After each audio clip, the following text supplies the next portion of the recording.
name is Cindy Blair, and I'm a teaching artist and sculptor. I work at the Alexandria Museum of Art. I do illuminated sculptures, so they're sculptures that I create over a mold. So the mold is an object or a clay sculpture that I create.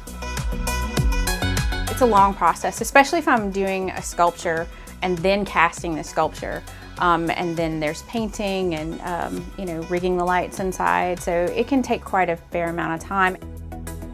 I'm originally from Louisiana, from North Louisiana, and I had moved up north. I'd been in the New York City area for about 20 years, and I reconnected with my high school, one of my friends from high school, and he proposed, and I came back down here to be with him. I'd always thought I'd move back to New Orleans or something, but this is just great. It's been really wonderful. As an artist, I think you can feel really isolated.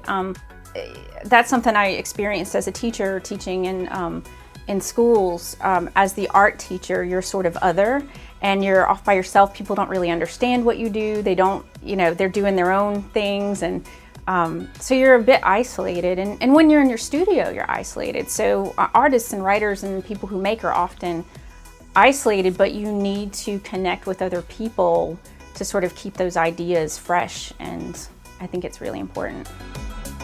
It's not hard to find somebody who's also making something, somebody who's got an idea, somebody's wanting to hear about your ideas or see your work or talk to you about what you're making or tell you about what they're making.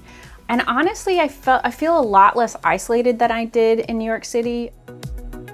I feel like it's easier to get to know artists here. It's easier to get to know other makers here. And I feel like people are a little bit more open.